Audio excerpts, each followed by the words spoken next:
কোন মুসলমানরে যদি আল্লাহ জাহান্নাম দিলায়, কোন মুসলমানের কবর যদি আল্লাহ জাহান্নামের গাড়া বানাইয়া দিলায়, এই মুসলমানের কবরের মধ্যে আল্লাহ কি পরিমাণ আযাব কিয়ামতের আগ পর্যন্ত দিবা। আমার নবী বলেন কোন মুসলমানের কবর যদি আল্লাহ জাহান্নাম দিলায়, এই মুসলমানের কবর 70 থেকে 99 জাত সাপ হল আল্লাহ প্রবেশ করাইবারে ভাই। যে সাপগুলা খানে দি প্রবেশ করিয়া মুখে দি বাহির হইবা, আর মুখে দি প্রবেশ করিয়া পায়খানার রাস্তা বাহির হইবা। নাফরমানে চিৎকার দিয়া কইবা আল্লাহ জমিন চলাফেরা করলাম, কোনো দুশ্মন আমার আসলা না, কোনো শত্রু জমিনের মধ্যে আসলা না রে দয়াল। আজকে আমার কবরের মধ্যে এত বড় বড় সাপগুলা কেন দেওয়া হইল? ও আপনার নাফরমানের জবাবে আল্লাহর রহমতের ফরিস্তায় জবাব দিয়া নাফরমান জমিন নিমক হারামি খসলায়, আল্লাহর হুকুমের উল্টা জমিন চলাফেরা খসলায়, আর হারাম খাইয়া জমিন থাকি তোমার মতো মুসলমান বিদায় হইসলায়। আল্লাহ তোমার কবর যে আযাব দেওয়া শুরু করছে কিয়ামত পর্যন্ত দিয়া যাইব। 1 সেকেন্ডর লাগি আল্লাহ তোমারে নাজাত দিত নাই। হুকা নাউযুবিল্লাহ। লাগি হারাম থাকি নিজরে বাঁচাই, শুধু হারাম খাওয়া নাই, হারাম কর্ম থাকি বাঁচাই, হারাম রিলেশনশিপ থাকি বাঁচাই, হারাম বন্ধুত্ব থাকি বাঁচাই, হারাম কুটুমালার থাকি নিজরে বাঁচা কুয়া। যে কথা কইলে কুটুমালা যাইব গিয়া, ই কথা খোয়ার কারণে যদি কুটুমালা যায় গিয়া, কুটুমালা বাদ দিতা মগর হক কথা আপনি মাতিয়ে যাইতা শরীয়ত খান কর। কিন্তু আমার কিছু বাইয়ে না শুননানি রিলেশনশিপও গিয়া এমন হারাম কর্ম করন যেটা দুনিয়াও হারায় আখেরাতও হারায়। অথচ ইসলাম আর মুসলমানের চরিত্র তো হারাম নাই, আসেনি ভাই? 90% 99% মানুষের চরিত্র খারাপ হওয়ার মূল কারণ হইয়া থাকলো মোবাইল। এই ক্লাস 8ও যত স্টুডেন্টসে পড়ে হেও মেসেঞ্জারও টাইপিং জানে, হেও ইনস্টাগ্রামও রিলস বানানি জানে, কোন আগর বাগানও গিয়া বানাইতো, কোন আপনার রবার বাগানও বানাইতো, কোন পার্কও গিয়া রিলস বানাইতো, টুট লড়াইতো, ভিউয়ার্স বেশ হইতো, কোনকে মানুষে হাসিবা, কোনকে মানুষে খান্দিবা, কোনকে মানুষে গালিবা, ইতা সারা ক্লাস 8ও স্টুডেন্টসে বলা জানে। আপনি মুরব্বী বুঝতে নাই কা, মানে মুরব্বী হলে যদি নখন হুজুর রিলস খারে হয় আমিও আপনার মিনিং কইতে পারতাম না, কিন্তু ক্লাস 8ও স্টুডেন্টসে যদি দিকার করেন রিলস কাহাকে বলে, হে কিন্তু A to Z হার বড় বড় হইয়া যাবে, মানে বুধু হইতা নাই। অথচ ও ক্লাস 8ও স্টুডেন্টসে যদি আপনি কইন বাবারে নামাজের মুসল্লাত জানাই দাঁড়াইয়া মানুষে সানা পড়ে, মুসল্লাত দাঁড়াই ইন্নি ওজ্জা তু পড়ে হইয়া যাও চাই, তহরিমা বান্দিয়া মানুষে সুবহানাকা পড়ে হইয়া যাও চাই। আপনি 1000 বার যদি তার চেষ্টা করেন দেখবা হইতে পারতো নাই। খোয়ার যদি লাগে আকরতলা টু চকিরতলা হইব, ঠিক কিনা পারব নি? অথচ আপনি এখন রিলস একটা শিক্ষা বা রিলস বানানি ফরজ নি, বাতই না? কিন্তু সানা সুবহানাকা আল্লাহুম্মা ওয়া বিহামদিকা এটা শিক্ষা জরুরি নি, এখানে এক মুসলমানে শিখতো নি, জানতো কিন্তু জানে না। হখান জানে কোন গুড কমেন্টস বেশ হইব, কোন ভিডিওত লাইক বেশ হইব, কোন ভিডিওত শেয়ার বেশ হইব, এটা কিন্তু আমার ক্লাস 8ও স্টুডেন্টসে বলা জানে। আর বাকিগুলোর মাত ছাড়ি দেই না। আমার দুস্থ হল, আমার বুজুর্গ হল, দু জাহানের নবী মুহাম্মদুর রাসূলুল্লাহ সাল্লাল্লাহু তাআলা আলাইহি ওয়াসাল্লাম সাহাবায়ে কেরাম হল, আমি তোমাদেরকে জানাইয়া দিয়ার যদি কোনো মুসলমানের জীবনের মধ্যে 3টা আমল যদি খুলুসিয়ত সহকারে পাওয়া যায়, আমি নবী মুহাম্মদুর রাসূলুল্লাহ কইয়ার কিয়ামতের ময়দান উম্মত জান্নাত যাইব। সাহাবায়ে কেরাম বললেন ইয়া রাসূলুল্লাহ, ওগো আল্লাহর নবী মুহাম্মদুর রাসূলুল্লাহ, কোন 3 আমল মুসলমানের যদি জমিনের মধ্যে খুলুসিয়ত সহকারে ইখলাসের সহিত যদি জমিন আমল করে, এই মুসলমান কিয়ামতের দিন বিনা হিসাবে জান্নাত যাইব। আমার নবী বলেন মান আকালা তাইয়িবান ওয়া আমিলা ফি সুন্নাহ, আমার যে উম্মতে জমিন হালাল খাইব, যে উম্মতে পেটের মধ্যে হালাল ইনকামের ব্যবস্থা করব রে ভাই, নবী কসম খাইয়া ফরমাইন এই উম্মত কিয়ামতের ময়দান আল্লাহ বিনা হিসাবে জান্নাত দিবা। সুবহানাল্লাহ। এখন হালাল কয়জনে খায়? মসজিদের ইমাম বেটার টিফিনও যায় সুদকুরোর গড়, মসজিদের মাদ্রাসার মহতমিমর টিফিন যায় দিনাকুরোর গড়, মাদ্রাসার হুজুরের টিফিন যায় আপনার অবৈধ ব্যবসায়ীর গড়, ঠিক কিনা ভাই? তো ই মেসাবরে যদি আপনি দোয়া করাই দেন হারাম খাই, ই হুজুরদে যদি দোয়া করাই দেন হারাম খাইয়া আপনার সামনে দোয়া দিথা, ই দোয়া কবুল হইব নি? ওই তো নাই। এখন খালি হারাম খাওয়া নাই, যত মুসলমানে হারাম কর্ম করে রে ভাই, দু জাহানের নবী বলেন কোন মুসলমানে যদি 1 লুকমা পরিমাণ জমিন হারাম খাইলায় 40 দিন পর্যন্ত এই মুসলমানের কোনো নেক দোয়া নেকে ইবাদত আল্লাহর আদালতের মধ্যে কবুল হইতো নাই। হুকুন আউযুবিল্লাহ। মুফাসসিরে কেরামগণ বলেন 39 দিনের ভিতরে দোয়া কবুল না হওয়া অবস্থায়, ইবাদত কবুল না হওয়া অবস্থায় যদি কোনো মুসলমান মারা যায়, এই মুসলমানের কবর আল্লাহ জাহান্নামের কারা বানাইব। নাউযুবিল্লাহ। সারা বাবুর বাজারের মেসা বখল, ইরানের মেসা বখল গিয়াও যদি একজন হারাম খানেওয়ালা মানুষের কবরের দ্বারা গিয়া যদি দোয়া করন দেওয়াই, চকুর ফানি ফালে যদি কন আল্লাহ নাফরমানরে আপনি মাফ করিয়া দেও, আমার মতো জাবির হুসাইন মুসাফির নাই, 1000 বার মুসাফির যদি দোয়া করি রে ভাই, আর আমার দোয়াটা যদি আল্লাহ কবুল করতেও পারে না করতেও পারে, কিন্তু তোমার মুসলিম কারামর কবর আল্লাহ জাহান্নাম বানাইয়া দিবা। কই নাউযুবিল্লাহ।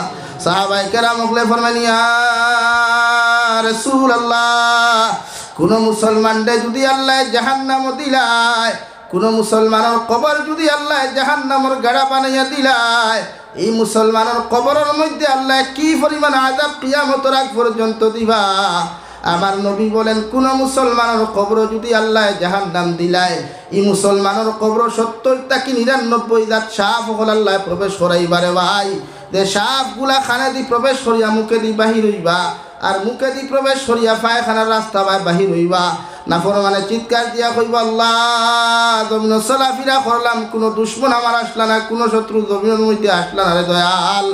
আজকে আমার কবরের মধ্যে এত বড় বড় সাপগুলা কেন দেওয়া হইল?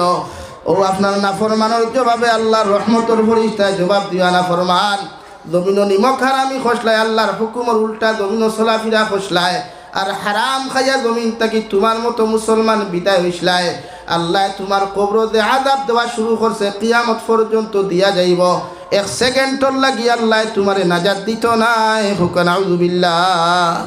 এর লাগি হারাম তাকি নিজরে বাঁচাই, শুধু হারাম খাওয়া নাই, হারাম কর্ম তাকি বাঁচাই, হারাম রিলেশনশিপ তাকি বাঁচাই, হারাম বন্ধুত্ব তাকি বাঁচাই, হারাম কুটুমালার তাকি নিজরে বাঁচা কুয়া।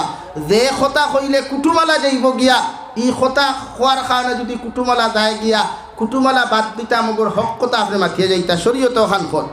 কিন্তু আমার কিছু বাইয়ে না শুননানি রিলেশনশিপও গিয়া এমন হারাম কর্ম করন যেটা দুনিয়াও হারায় আখেরাতও হারায়। অথচ ইসলাম আর মুসলমানের চরিত্র তো হারাম নাই, আসেনি ভাই?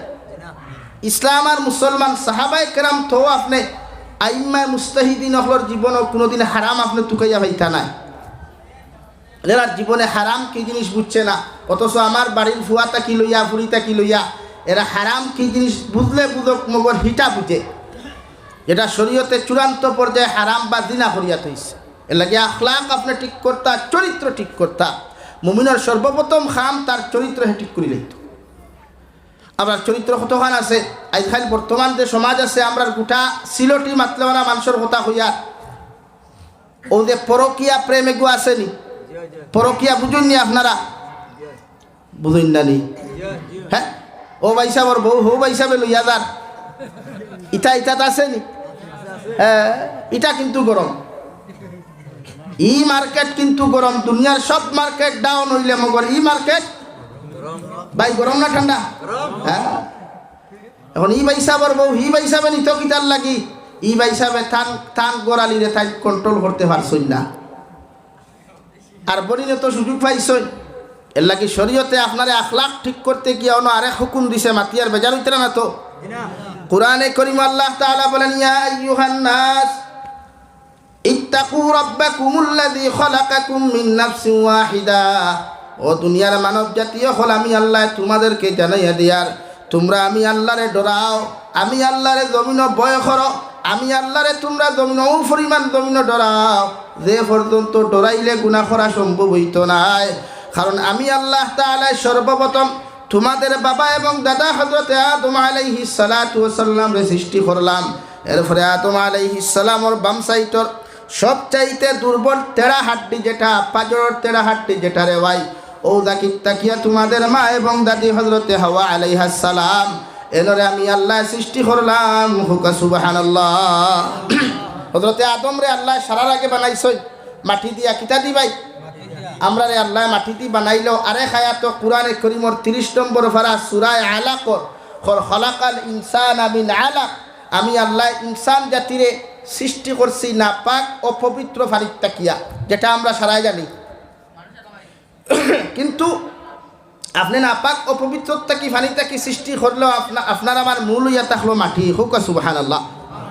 হযরতে হাওয়া আলাইহিস সালাম রে আল্লাহ সৃষ্টি করিয়া দুনিয়ার জমিনও না দিয়া জন্নত দিয়া হইয়া দিল। হাওয়া আলাইহিস সালাম যতদিন দয়জন জন্নত থাকবায়, জন্নতি দামি দামি খাবার হল খাইবায়, মগর হৌ দে এখন গাছ দেখা যার, হৌ দে একটা গাছ তোমাদেরকে দেখাইয়ার জন্নতর বাহিরে, ও জন্নতর বারে কিয়া গাছ এগুলো তোমরা দেখিও না, ই গাছর তলে গেলে শয়তানে তোমাদেরকে দুকা দিব, তোমরা জালিম হইবায়, আর জালিম যদি হই যাও তোমাদেরকে আমি আল্লাহ ছাড় দিতাম না। নাউযুবিল্লাহ। গেদ্দুম গাছর ফল খাইছিলা যাইতেছে তো আগে বেটাই তো মানুষ জাতির বগলো গন্ধ আসলো না, কিতা আসলো না ভাই? মাথো না এখন বগলো গন্ধ আসেনি? আসেনি? গামিলেও গন্ধ করে, না গামিলেও হোক আসান গন্ধ সৃষ্টি হইল খান্তা কি? আগে তো গন্ধ আসলো না। হজরতে আদম জন্নত এক জিন্দগি খাটাইছেন, বগলো গন্ধ আসলো না। হজরতে আদম এক জিন্দগি জন্নত খাটাইছেন, ফায়খানায় ধরছে না। এখন খাইলে ফায়খানায় ধরেনি, কিনো মনে হয় আপনার খেরোর ফায়খানায় ধরে না। বাড়ির টয়লেট আসেনি, ল্যাট্রিন আসেনি।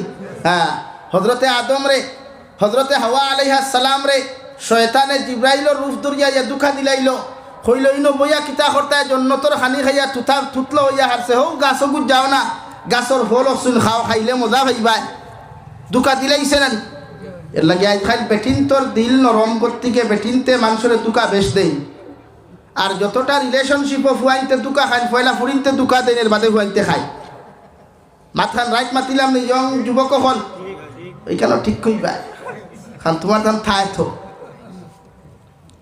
হযরতে হাওয়া আলাইহিস সালাম যেই মাত্র খাইলা রে ভাই, লগে আদম আলাইহিস সালাতু ওয়াস সালাম খাইলা, খাওয়ার লগে লগে পেটের মধ্যে সিবি সিবি বেদনা করলো রে ভাই। জন্নতি খানি নাই, দুনিয়ার খানি খাইলে মানুষের পেটের বেদনায় ধরে, খাওয়ার লগে লগে পেটের বেদনায় ধরলো, ল্যাট্রিনের প্রয়োজনে ফাইলি রে ভাই।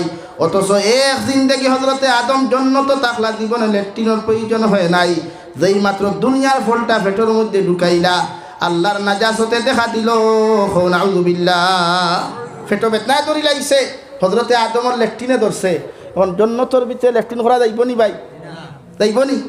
এখন ল্যাট্রিন খানো করতা, এখন তো ল্যাট্রিন করতে গিয়ে ভাত্তা এখন আনলা। ও দল্ল জীবনের ফার্স্ট লেফটিনে বেহেস্তর এক কোনাত বইয়া লেফটিন খরি লাইলা, তখন খোল্লা তখন ফালাইতা খানি, ফালাইবার জায়গা আছে নি? থই দিলা বগলো খানো থইলা ভাই, মাথো না কেনে? ও শুরু আইল বগলোর গন্ধ, ও মাথো না কেনে?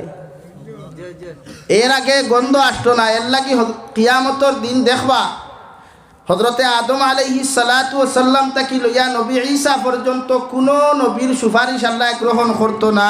হোক সুবহানাল্লাহ।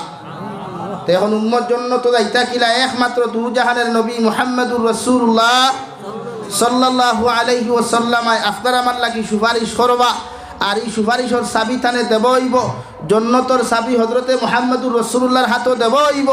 তাইন জন্নত খুলবা, সুপারিশ বিচার কার্য শেষ হইব, আল্লাহ কইবা ও নবী মুহাম্মদুর রাসূলুল্লাহ জন্নতর দরওয়াজা খুলিয়া দেই, আর আপনার উম্মত রে খালি জন্নত ঢুকাইন। হোক সুবহানাল্লাহ। আর দূরে হোক সুবহানাল্লাহ। এই নবীর লগে আমরা সম্পর্ক রাখা জরুরত দরকার আছে নি? ও নবীর লগে দিন কিয়ামতর দিন সুপারিশ তো না করতে পার। হযরতে আদম আলাইহিস সালাতু ওয়াস সালাম আর হাওয়ারে আল্লাহ জান্নাত থেকে বার করিয়া হুফা হুজ্জাজিনে কেরাম হল যে দিদ্দাত দেন ফ্লাইটে নিয়ে দিদ্দাত নামায় রে ভাই। দিদ্দার আসল নাম হইয়া থাকলো জাদ্দাতুন, অর্থাৎ মাই হাওয়ারে আমরা মাও ডাকতাম পারি, দাদিও ডাকতাম পারি। ও জাদ্দাতুন শব্দ থাকি দিদ্দা ব্যবহার করা হয়। ও দিদ্দাত ফালাইলাম, আর আপনার আমার বাবা এবং দাদা হযরতে আদম আলাইহিস সালাতু ওয়াস সালাম রে আল্লাহ মাল দ্বীপের মধ্যে, শ্রীলঙ্কার দ্বীপের মধ্যে ফালাইলা, যার কদম মুবারক ভারত সইয়া আবার সৌদি আরব পর্যন্ত পৌঁছিছে। সুবহানাল্লাহ। আর হো আদম আলাইহিস সালামর ফাওর বরকতে আল্লাহ দুনিয়ার এক জন্নত দিলাইলা কাশ্মীর দে। কোন খান মাতো না? কাশ্মীরের ফল মজা না ঠেঙ্গা? কাশ্মীরের আপেল বাগান, কাশ্মীরের আঙ্গুর বাগান, কাশ্মীরের ডালিম বাগান দেখলে ওটা ডালিম খাওয়ানি ফসা, ও 5টা 6টা 1 কেজি হয়। কাশ্মীরের ডালিম এগু তুলা মারলে 1.5 কেজির উপরে হয়। সুবহানাল্লাহ। হইতে হিনো গেলে আর বারবার জানে হয় না। কাশ্মীরের গাছের আপেল দেখলে পেটের বুক মরি যায়, আল্লাহ হজরতে আদমর জন্নতি ভাওর বরকতে দুনিয়ার জন্য ভারতের এক কুনার থই দিছেন হৌ সুবহানাল্লাহ। খালি ফুটানি সারায় দেই ভারত আমার আর ভারত থান আর ফুটানি খানো দেই, অথচ ভারত তো আমার সর্বপ্রথম আমার বাপে তুইয়া গেছেন তান ভাওর বরকতে দুনিয়ার কাশ্মীরের ফল নিতা করি দুনিয়া ভাগল, কাশ্মীর তাকি জাফরান নিতা করি দুনিয়া ভাগল, কাশ্মীর তাকি জাফরান নিতা করি দুনিয়া ভাগল, কাশ্মীর তাকি ফল ফ্রুট নিতা করি দুনিয়া ভাগল। আমরার বাপর দরিয়া আল্লাহ কাশ্মীর জন্য দিছে কই না সুবহানাল্লাহ। আমরার হক আছে নানি, আমরার দাবি আছে নানি, কিয়ামত পর্যন্ত থাকবো সারাদিন মাইকু চিল্লায় যদি ये भारत हमारा है तुम्हारा बाप का नहीं है, तुम्हारा जैसा है हमारा भी वैसा है, सबका है भारत, किसी का बाप का या दादा का नहीं है, सबका है भारत। हिंदू का जैसा है क्रिश्चियनों का वैसा है, मुसलमानों का भी वैसा है। সবার হক আছে আল্লাহ কি ভারত গণতান্ত্রিক দেশ, আল্লাহ হকলরে শান্তিতে ভারতের জমিন বসবাস করার তৌফিক দেখো হুক আল্লাহুম্মা আমিন। আরো জোরে কও আল্লাহুম্মা আমিন। ভারতের প্রতিটা নাগরিককে আমরা শ্রদ্ধা করি, ভারতের জমিনকে আমরা সম্মান করি, ভারতের জমিনকে আমরা ভারতের আইন মানিয়ে আমরা মুসলমানের চলতাম কিয়ামত পর্যন্ত চলিয়া যাইতাম ইনশাআল্লাহ। কারণ ভারতবর্ষ গণতান্ত্রিক দেশ, সবার অধিকার সমান।